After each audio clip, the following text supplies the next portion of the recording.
Okay, so this is a question I get very, very often, and so I'm going to answer it hopefully in one video so I don't ever have to answer this question again. And it is about submission. Okay, submission, particularly in this day and age, within the context of marriage, because if you're not married, really and truly, as a woman, most certainly, you do not need to be submitting, as it were, to any man. But of course, when you look at most um, approaches to marriage, most schools of thought, kind of root belief systems, inevitably it is believed that in the context of a marriage, a woman should submit to her husband and submit to the man. And of course, in this day and age, that causes a lot of conversation around whether, modern women can and have the ability to submit, and the decline of marriage because women, independent modern women, do not like to submit to men. So I'm going to answer this question. Couple of things up front, because there's always people in the comments who don't listen. We do have, it seems, a literacy problem. So here's the deal. I grew up around married people, because people often like to assert, when a woman like me who will speak with clarity about submission, and I'm going to be sharing some of the things that I would consider, okay, if I were going to get married and a man was expecting and requiring me to submit. And on that note, because I know many people who are religious, particularly from Abrahamic religions, will often assert that it is God's expectation that the woman submits, which is a really interesting piece there, which we will get into, because if we are to take these holy texts as guides to life, then actually the type of submission laid out in said holy text, particularly the Bible, is often very different to the type of submission that mere human, flawed, imperfect men often require and request. So we'll get into that very shortly. But I grew up around married people. When I say I grew up around married people, I grew up in a religion whereby the only legitimate form of relationship between a man and a woman was marriage. The majority of the people that I grew up around throughout decades were married. The majority of women in my life, in my local congregation, in the neighboring congregations, I mean, to be honest, it doesn't matter where you go in the world, the majority of the women desired to be married and were adhering, for the most part, to the norms and the values as set out, as we were told in scripture. Okay, so it's not as if I don't have any or haven't had any proximity to marriage, and marriage was a deeply held, belief. It's a deeply held structure in the community that I'm coming from, both culturally but also in terms of religion. Okay, so although I have never desired to be somebody's wife, and I still don't, as a woman, okay, as a woman who had a deep faith, I had looked very carefully at what submission means and actually what it would mean in practice and how that would impact me. And so, what I'm going to share with you today is essentially the way I have thought and still think to a great extent about submission, specifically in the context of a man and a woman and in a marriage. And note, one of the reasons why, many reasons why I have never valued marriage is quite simply because I do not believe I need a head of household. I don't need a head of household. I do not need somebody to make decisions for me. I do not believe that my purpose, my highest purpose, okay, is only going to be revealed to me through a man leading me somewhere. Okay, and so when I see in the comments quite often comments like "This is why you're still single," I chuckle, because for something to be a loss, you have to have valued it in the first place. And I quite simply have not valued marriage as an institution, as a system of power in my life. This is in the midst of growing up around people for whom marriage is the standard. Okay, so I'm not one of those people who come from an environment where there were no examples of marriages. No, the majority of people wanted to be married and very much were married. Okay, it's just not something I've ever desired for myself. It's not a context within which I believe I would thrive. It's not a context within which I I believe that I would, all of my kind of brilliance and energy and zest for life would be able to float, expand, and really exist in peace, right? So I'm always very clear about that. But of course, there are a lot of young women who tend to ask me what my thoughts are on submission, especially in a world today where, for a mixture of reasons, whether it's political or religious, submission is something that is hotly debated, okay? Especially if you come from a faith, it is hotly debated these days. And essentially, I can see that lots of women are simply trying to navigate that space, particularly if they still desire to be married and they come from a culture and or faith that requires women, encourages women to submit to men in marriage. And the video that I did not so long ago about the 4 key power terms and conditions, power terms that a woman should be looking at when she is looking to get married, there were some great comments underneath that video. And so I'll cover submission once and for all today, and then hopefully take what you will. The key thing here to remember as well, remember, I'm always encouraging you to not outsource your thinking or your decision-making authority. And so what people don't often realize is that in this work of invisible contracts, I am not invested in the final decision that anybody else makes. The point of the work is to be able to recognize invisible contracts, decide which ones that you want to break, and understand how to do them. Okay? The point is not that everybody makes the same decisions no.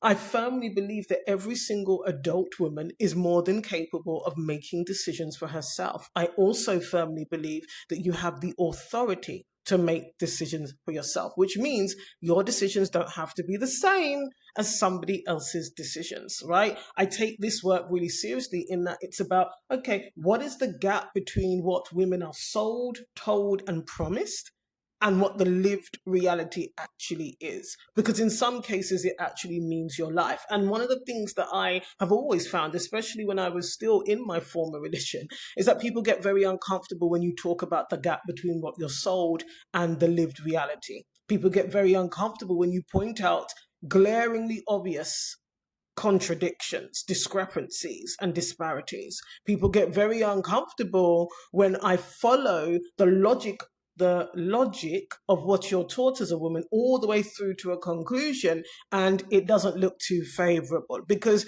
we live in a world that relies on women to doubt themselves, relies on women to outsource their critical thinking, and more importantly, defer their authority over themselves, how they see themselves, what they want in their life, to other people.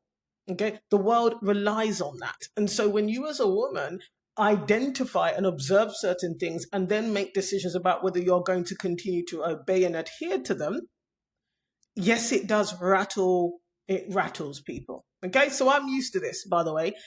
Hit me with it in the comments, because growing up, I was always that woman in the group who was very clear that unless XYZ was present, that I would not be submitting. And I do think that a lot of the time, very poetic, flowery language is used, particularly in religions and then outside of religion now, because the funny thing is, submission, if you come from a religion, particularly an Abrahamic religion, submission is usually taught within the context of scripture. Okay, but what's obviously interesting is, as parts of the world become more secular, for example, submission is now being discussed in the context of secular dating and marriage.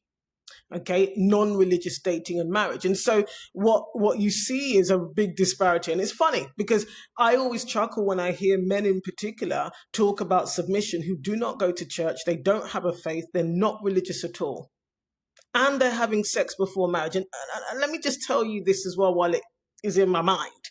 Okay, because I see all sorts of foolishness sometimes. A man that is having sex with you before marriage, repeatedly, habitually, is not a God-fearing man. We really need to stop this. And I say this because so many women will say he was a God-fearing man. I thought he was a God-fearing man. He said he was a God-fearing. Meanwhile, neither of you were living in a God-fearing way in terms of your sexual habits pre-marriage. And I know that people don't like this. but it's the truth. Okay, at the end of the day, especially when you've come from a religion where it requires all of you.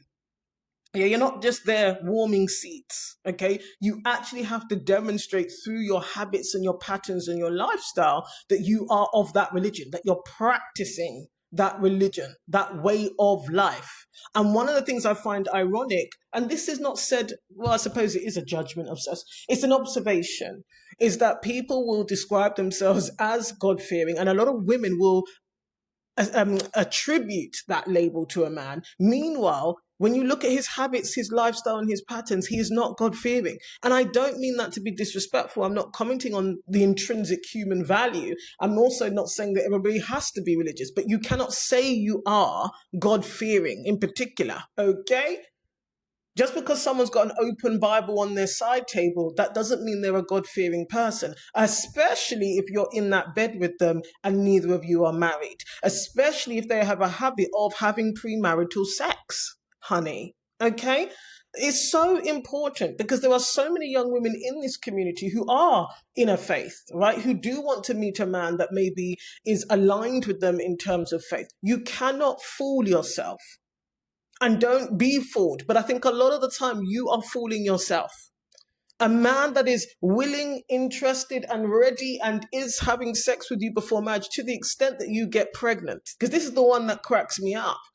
You're 1, 2 children in, and then you're saying, I thought he was a God-fearing man and it didn't work out. That is utter foolishness. A man who is God-fearing, genuinely, okay, literally will be fearful of doing that kind of thing with you before marriage.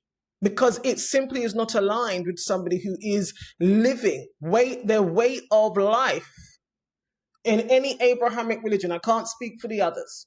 Stop this.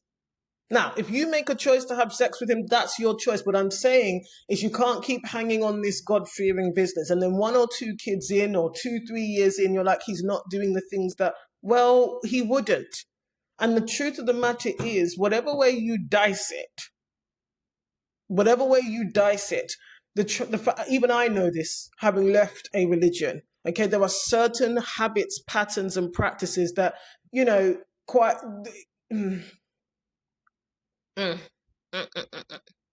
They're not on. If this is the life you say you're living. And as a woman, these are some of the things you need to observe, bringing it back around to this submission piece, okay?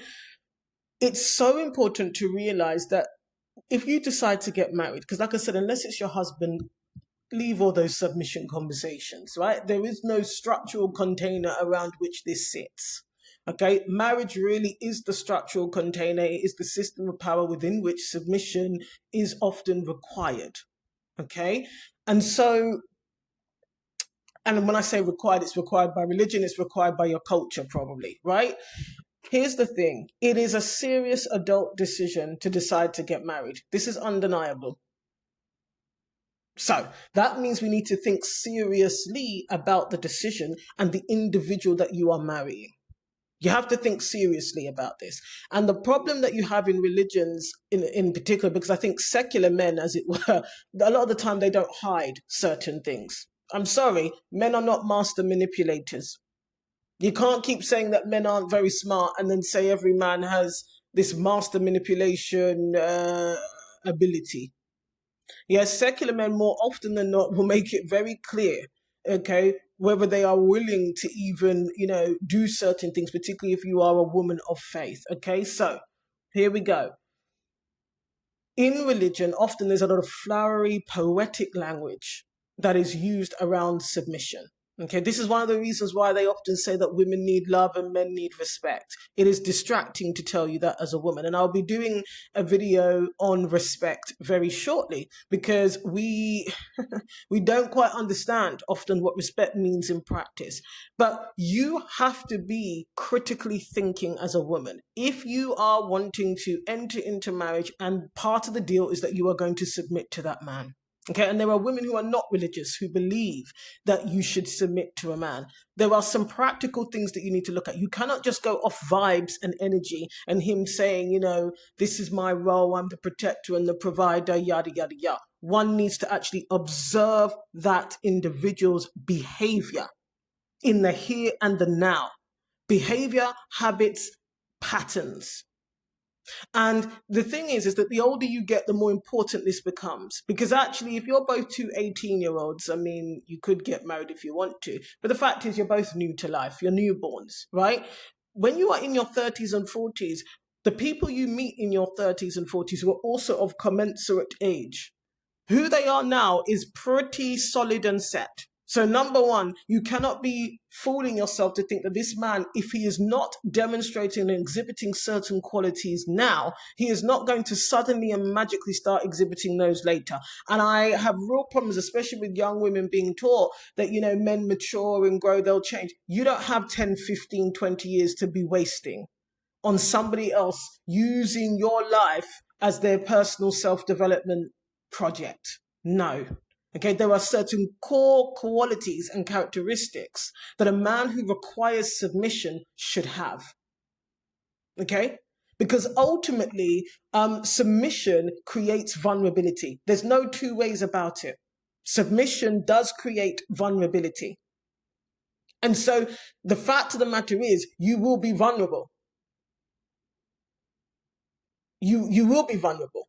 When women like to spin this line that, you know, submission is deeply empowering, it can be, I suppose. It's possible if you are submitting to a man of decent character. I don't even want to use the word good, of decent character. A man that is him. Right, we're going to get into this because, right?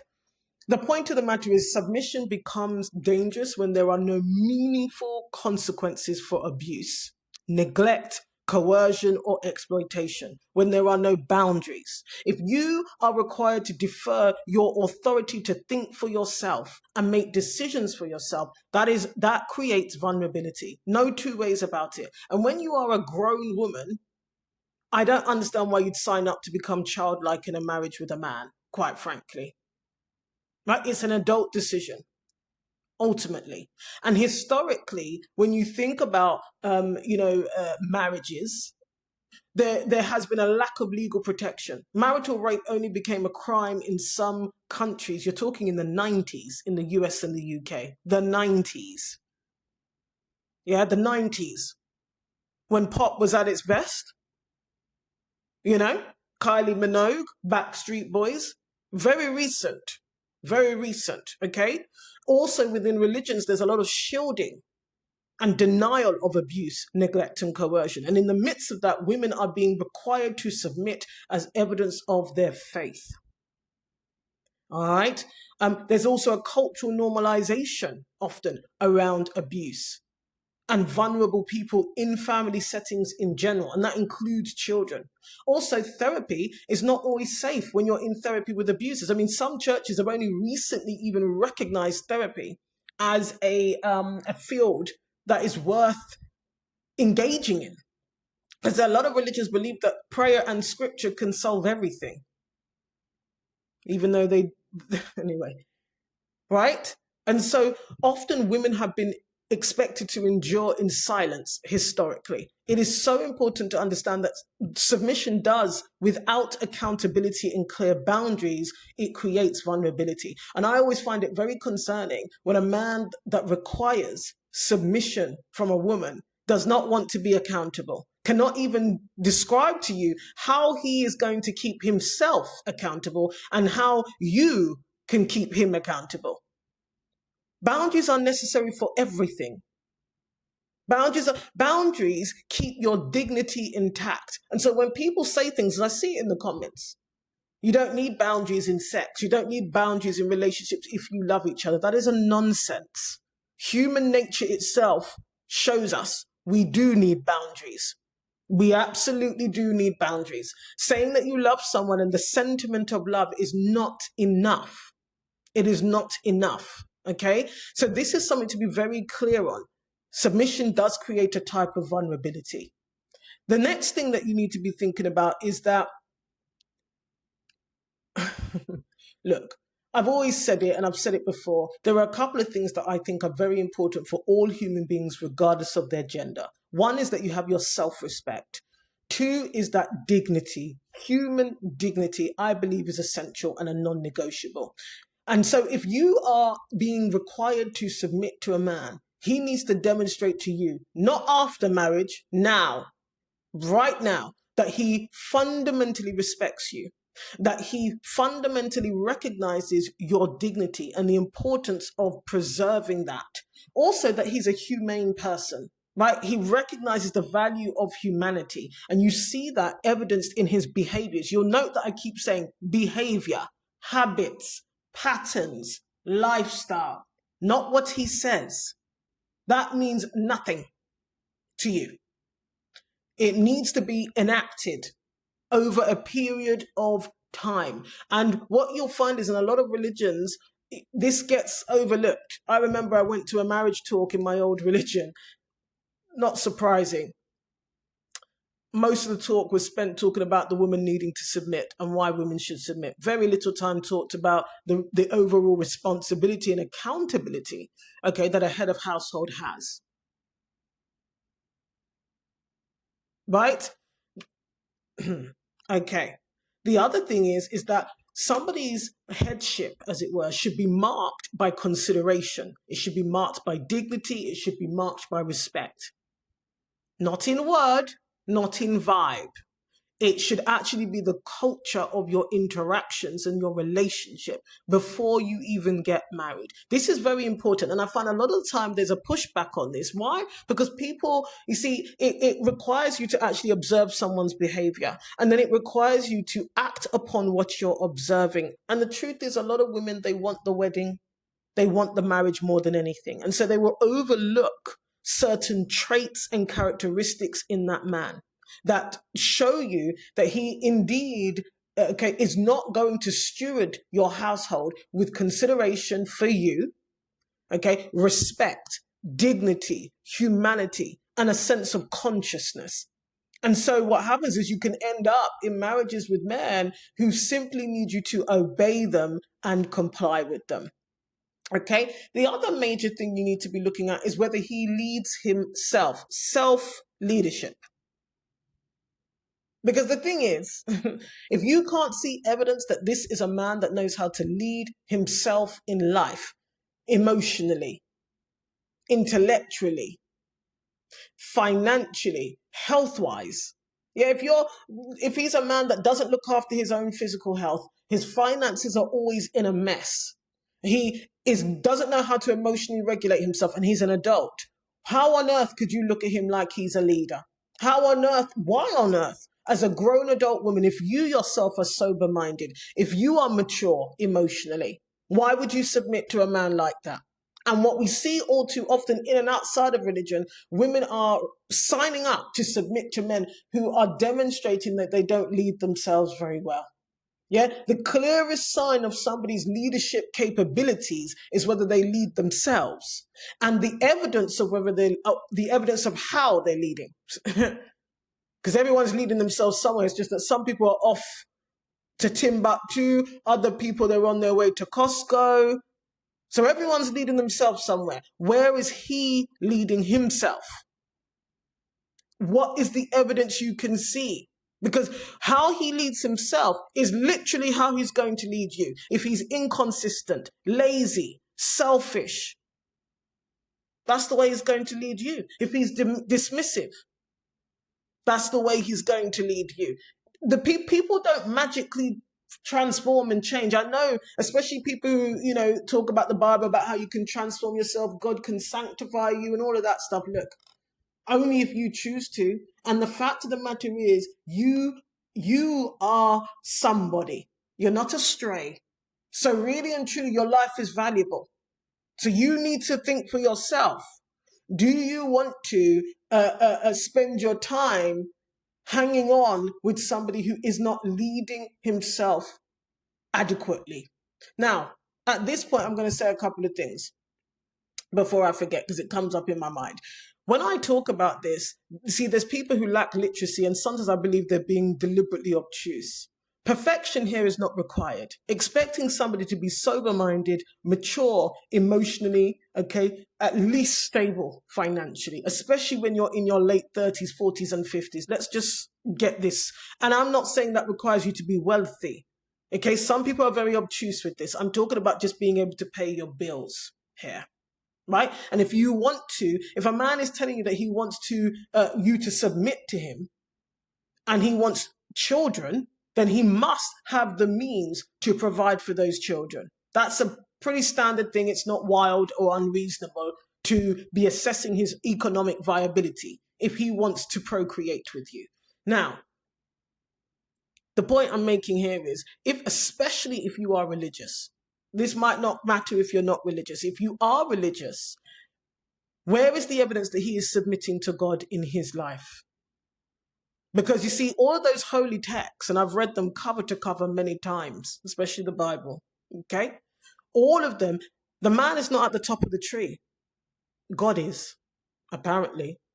So really and truly, if you're being asked to submit to the man, who is he submitting to? Because if he is a God unto himself, that's a problem.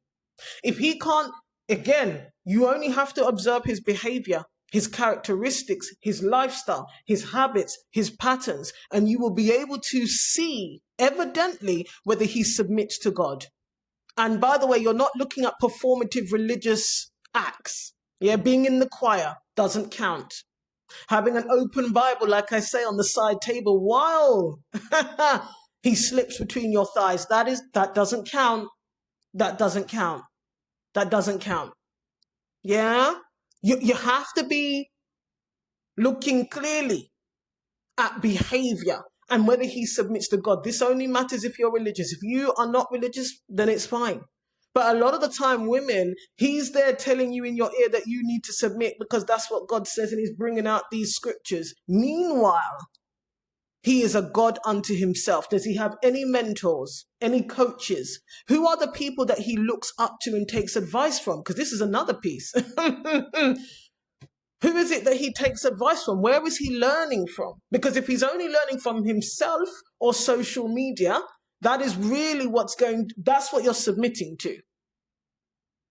That is what you are submitting to. So self-leadership, you need to look for evidence of that. And secondly, if you are religious, you need to look for evidence that he is submitting to that deity. And it has to be evident. Otherwise, he has no right to expect you to submit to him. And you need to think very carefully about whether you want to submit to him. Now, when I talk like this, people are obtuse. And quite often they'll say things like, well, nobody's perfect. No one's expecting perfection. Let's just be serious here. Okay, imperfection, okay, does not render an item useless. For example, secondhand cars, secondhand furniture that people like to upholster and resell. I mean, these days people love to buy a secondhand Rolex, a secondhand Birkin. Even diamonds have imperfections, right? But they're still diamonds and they still hold some value for people, often sentimental value, right? A meaning. So I'm not saying that if somebody is a kind of just standard human being, average human being who has flaws, what I'm saying is this is not something you play around with. And do not let someone bamboozle you and confuse you by telling you that you have high expectations when it comes to assessing their character as to whether or not it is safe to submit to them. And you can't go off vibes and the things that they promise you. Look at what they are showing you in the here and the now. That's what you have to be looking at here. So don't let people distract you by trying to tell you what no one's perfect, everyone needs time, people change anyway, people can do this, and then when you get mad, that doesn't matter. That doesn't mean you don't put forth effort and be diligent. Because if the person does magically change after you get married, after you sign that legal marriage contract, you know in yourself that you tried your best to be diligent. And like I say, in some cases, it means your life. A lot of women die at the hands of an intimate partner. And the one place you should be safe is in your house when the front door's locked, with the person that has vowed to respect you. That is very important here. And this is not about having fear. It's about, these are adult decisions. So you want to make an adult decision and get married, you need to think about it like an adult. That's what you need to think about. The wedding, the ring, all of that stuff is irrelevant when you get to the other side of signing that marriage certificate, and you have to live day to day with a person who does not respect you, but the expectation is that you submit to them, right? The expectation is that you submit to them. And lastly, I mean, one of the things that you often see now, and I kind of scroll past a lot of this stuff because some of it irritates me. You'll see a lot of marriage advice out there, and there's a lot of married couples, some who've been married 10 years, 20 years, 30 years.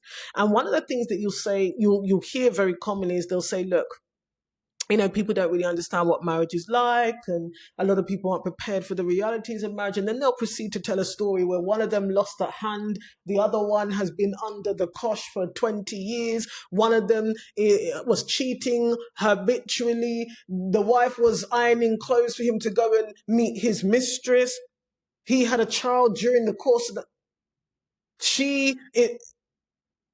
no. Just because something is common and typical, it does not mean it's healthy or tolerable. I'm going to say that again. Just because something is common or typical, it does not mean it's healthy or tolerable. And that does not mean you should aspire or settle to live in a dysfunctional way when it comes to marriage. Okay? No. A lot of the times, some of the reasons why some people's marriages have lasted decades because neither of them left. And whilst they will put that up on a pedestal and say that, we stuck it out, etc., you need to look at the health of that marriage. And you need to think to yourself, is this the way I want to live? Am I prepared? Do I want to put up with that? This is why when someone's asking you to submit to them, by the way, submit, you need to ask them, what are you submitting to? What are their principles and values and morals around fidelity, around physical abuse? Now, again, there's always obtuse people in the comments saying, well, of course, every marriage is about love and all you have to do is communicate. Clearly, evidently, the evidence says otherwise. Because there's very few people who get married knowing, that their partner thinks that physical violence is acceptable. Very few know that in advance and are conscientiously signing up for that. No. Very few know that actually, really and truly, my wife or husband actually thinks it's kind of okay to cheat. Right? To them, it's normal. Maybe it was something they witnessed growing up and they saw in their culture. I mean, if you watch that couples therapy show, it's wild. There was a man on there who was having hugging therapy and slept with several of the professional huggers. There was another man on there, him and his wife apparently opened up their marriage and were having threesomes together. But then behind her back, he continued to sleep with those people and in therapy said he didn't think it would be a problem. This is why it's very important. If you as a woman are being required, it's being asked of you to submit, you need to understand what morals and values fundamentally that man has. Because that will tell you what you're submitting to. That's what it tells you. And if that man thinks that these things are acceptable and you don't align with that, that means that you are submitting to somebody who is going to breach, violate, and betray you. That is somebody who doesn't have any regard for your dignity. Now, always use your critical thinking. Like I said, it's your decision to make. But I think that in the conversations around submission, too often people are having conversations that have nothing really to do with the core issue. If you want to get married and you believe in submission, then there are some things as a woman you need to be looking at. Yeah? Being told what the scripture says, that's not enough. You need to look at the person who's before you, who is requiring that submission. Are they fundamentally a person that you feel safe with, that you are safe with, again, that you share values with? And there's nothing wrong with having these conversations openly. I think the problem is a lot of women don't. Because a lot of the time the conversation was, I'm going to provide financially. I'm the head of the household. So no. That's by the by. That's by the by. Let's look at the character of the man. Let's look at who he is now. And I saw a question in the comments actually about the question was about potential. Yeah. Look, here's the thing. In life, you need to respond to reality. This is one of the reasons why women are obeying so many invisible contracts, because this world encourages us to respond to the promise, not the reality.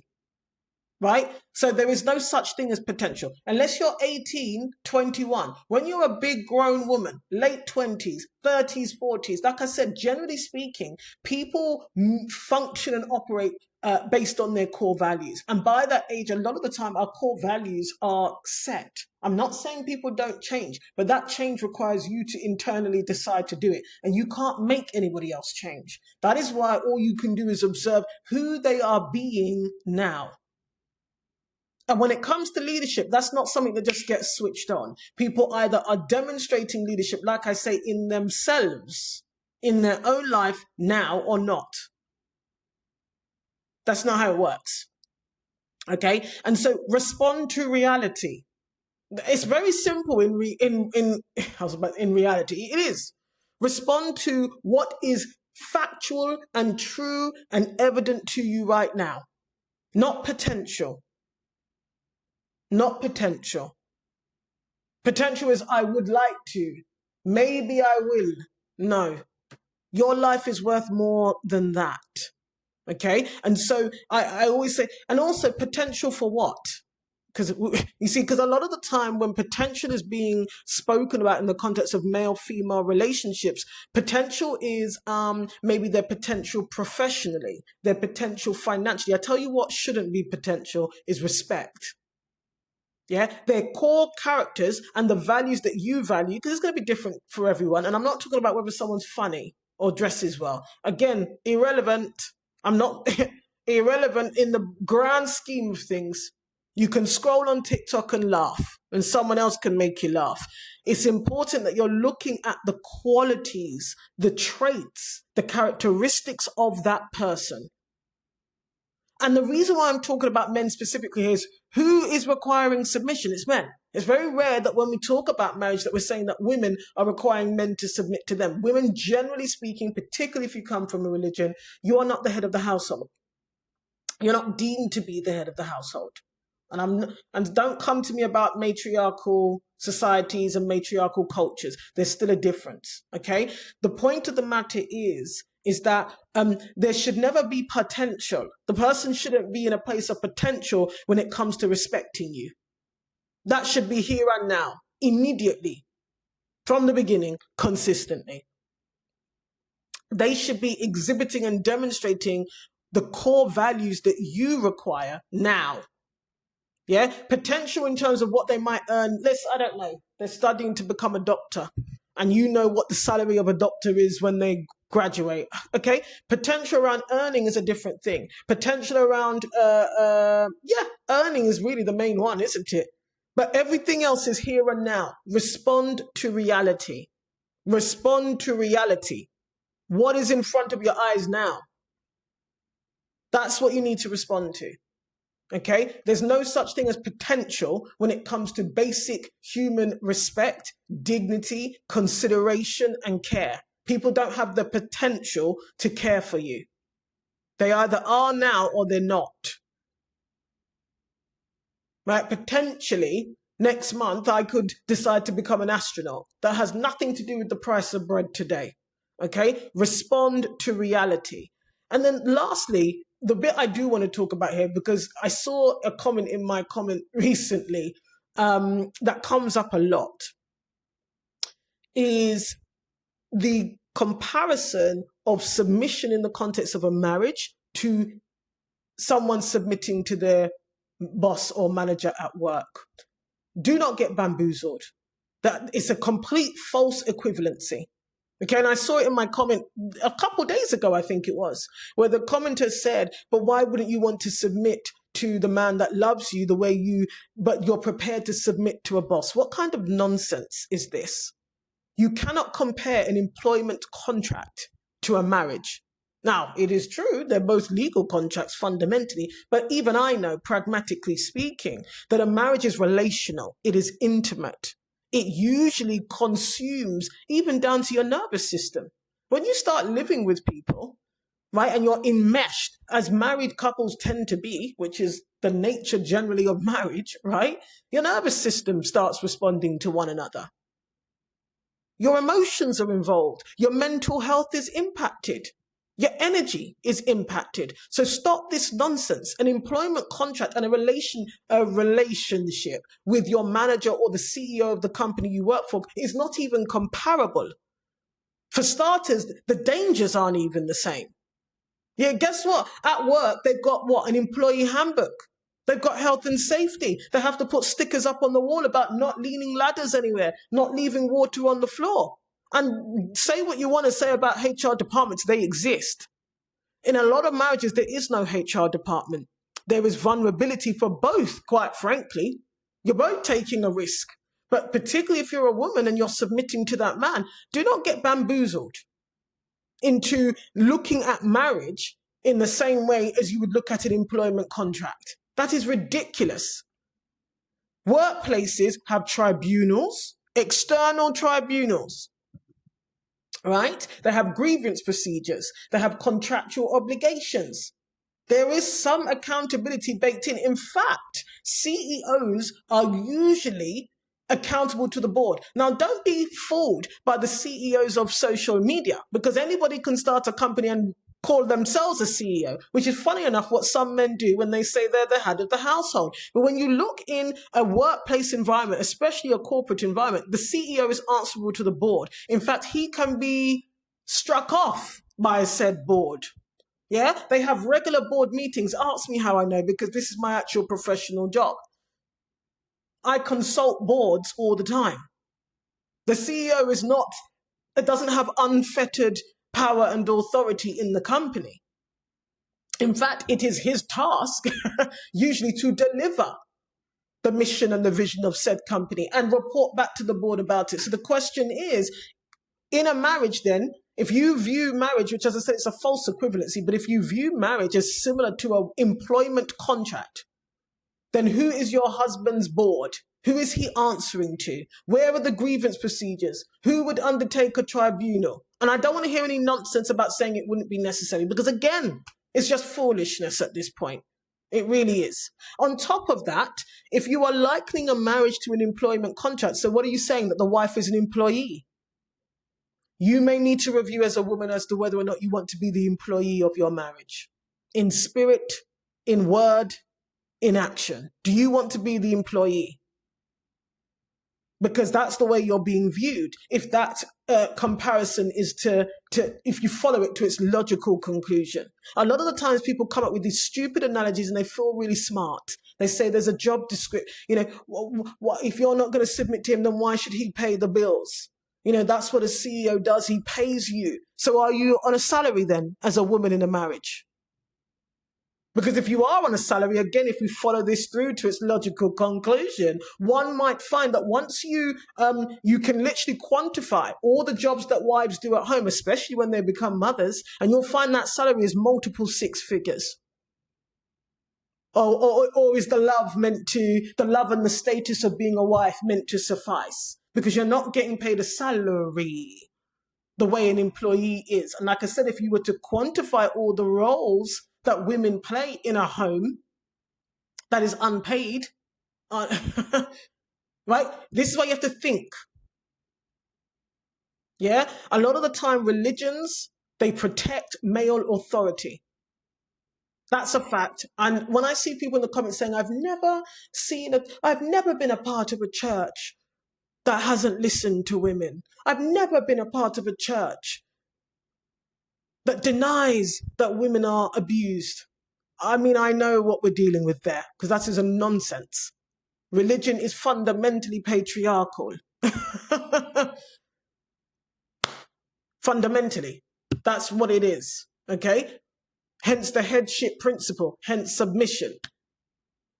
So really and truly, okay, you do need to think about this, because in a marriage, abuse and harm is often unknown to the outside. It's often concealed and privatized. The difference in an organization, if you work as an employee, is that it eventually, if you've got a good HR department, they need to deal with it and they're going to investigate it and they have disciplinary procedures. Do you see how silly the analogy gets when you follow it through to a logical conclusion?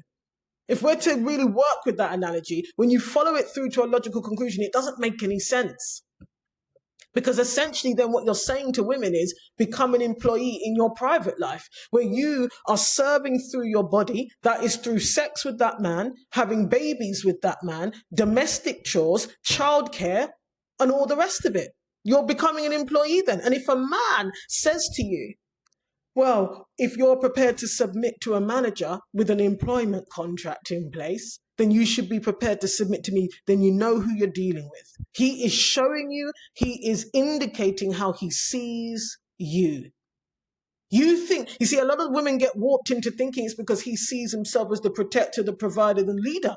But then if he's likening an intimate relationship, which apparently is holy and sacred, I don't know about you, but I don't think the employment contract is holy and sacred. It's a legal contract, boo. People resign. Yeah, the job descriptions sometimes change. You decide to leave a job. It's easier to leave a job than it is to leave a marriage. Again, don't get bamboozled by these false equivalencies that are used to distract you. The two don't correlate. If you believe that that man loves you, that is not the same as a manager or a CEO. You are an employee with a contract. It's not personal. But if that's the kind of marriage you want, if that's the kind of marriage he is proposing to you and you want that, then go for it. Yeah? Because who is the board for your husband? Who is the neutral board for your husband? I'm not talking about his religion. I'm not talking about his parents. Because again, history has shown that women can't rely even sometimes on family and friends to tell the wood from the trees when it comes to their safety, their dignity, and their peace inside a marriage. Yeah, because the irony is many workplaces have more accountability for women and more protection for women than marriage historically has. And this is why I would encourage you to really sit down and have these conversations with the man that you're thinking of marrying. You need to understand truly how he sees submission in practice. You need to observe truly how he is leading himself. Because if all he can talk about is submission when he meets you, if that's what lights him up and arouses him, you know what you're dealing with. And do not be drawn into the flowery, poetic language about, oh, it's about serving the wife, it's servant leadership. How does that look in practice? Let's get to the brass of it all. Not the fantasy, not the romance. Yeah, anytime, if they keep drawing for scriptures, but there's no anchor, there's no grounded anchor as to what this is going to look like when we make decisions about money, decisions about contraception, decisions about children, decisions about sex. Because that's when it starts showing up. Yeah, it's all well and good praying together and pulling scriptures out.